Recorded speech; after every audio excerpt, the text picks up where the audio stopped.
Hi peeps, how are we all doing? I've come out for a while, just come out to get some fresh air, and if you look behind me, as Jesus would have said when he was on the crucifix, "Here Dad, I can see my ass from here." I'm actually up at the memorial on Castle Hill, just outside our village, as you can see there.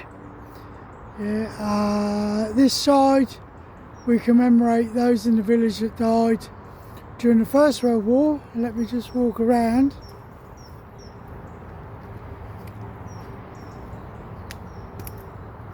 Bear with me, I'm a bit slower than I used to be. On this one, yeah, are the guys from the Second World War that died. Now, in the village here of Mount Sorrel, we actually have 3 memorials. This one on top of Castle Hill. The names from the guys on this memorial are replicated down in what we call the Memorial Centre. Down at the bottom where I'm going in a minute to go and book some tickets to go and see We Will Rock You with my granddaughter. But even before my stroke, this is what I used to like to come up and do. Yeah, look at that view. Even though it's a dank day, got some beautiful views right here. Like I say, down at the houses down at the bottom there, I can actually see the war memorial from my house, from my front door, especially in the evening, because it's got a cross that's lit up on the top of it. Anyway, what this video was all about is my mate Keith posted a video about the war between Russia and Ukraine, and like he said, you know, where are we going with this? It's been going on for far too long, and yes, I totally agree with that. And then you look again at the First World War, 1914 to 1918, 4 years, which I think the Ukrainian war at the moment is on 3. 39 to 45, so 6 years for the Second World War. Yeah, and then various conflicts that some of us have been involved in over the years since then. Northern Ireland went on for 30 odd years. Now, they'll say it wasn't a war, but when you consider people died, people being shot at, people being bombed, civilians being bombed, you know, that was a war. It went on. It's one of the longest operations that the British Army's ever been involved in.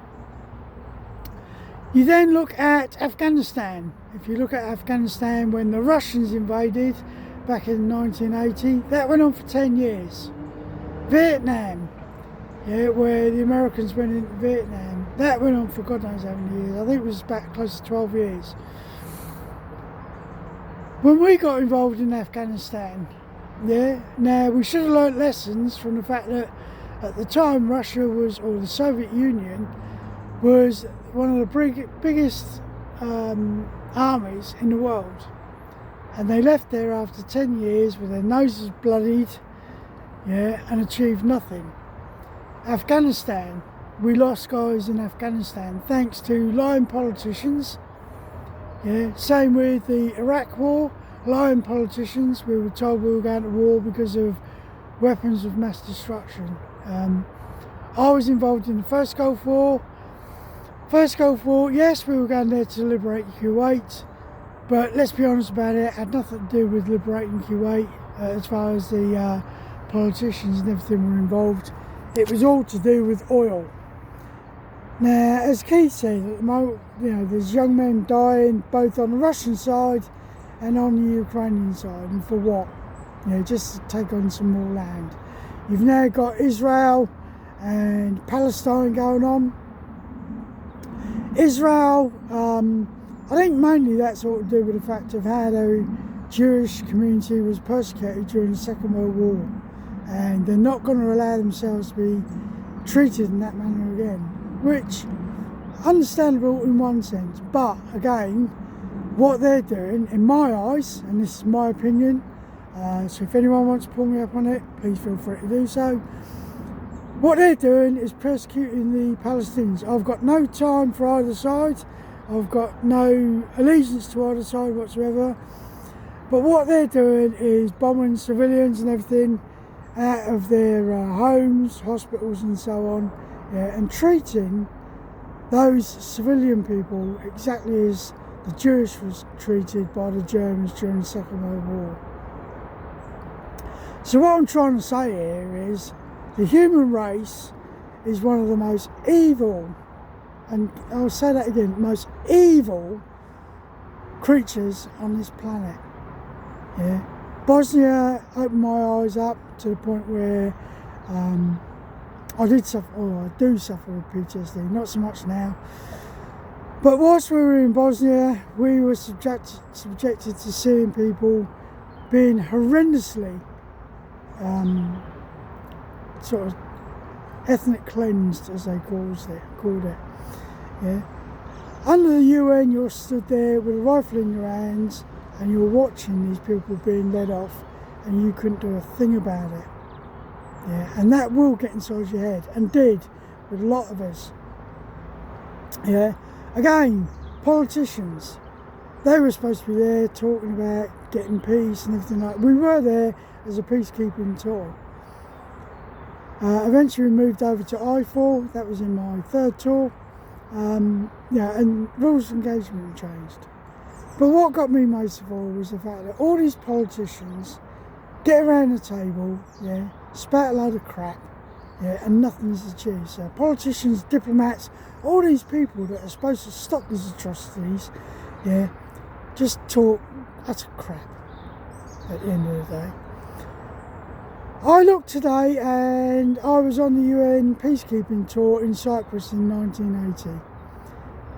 This year, the invasion happened in 1974. Yeah, and here we are, all these years later on, there's still that big divide between the Turks and the Greeks in Cyprus. Yeah, you've got that divided island. It's a beautiful island. I was fortunate enough when I was there, because as UN we could go up into the northern sector, up into the Turkish sector. Absolutely beautiful island, torn apart by people's beliefs that they owned it, same as the Irish, same as everyone else. Putin's another example. We let him take over Crimea, yeah, he got bold and then decided he wanted Ukraine as well. And as Keith said, what he's on about is the fact that he's going to have NATO banging on his back door and front door. Why do we have to go down this route? Why is it that we have to believe that we have to have this and I need that and I need the other? Why can't we live as one humankind? But it doesn't happen that way, does it? You've got murders going on, you've got everything, burglaries. We've recently had a spate of burglaries here in, not in the village, but just down the road, whereby two masked men broke into a house with a crowbar and threatened the family inside there, all because they believed that they deserved to have what was in that house. So I just don't get it. I really don't.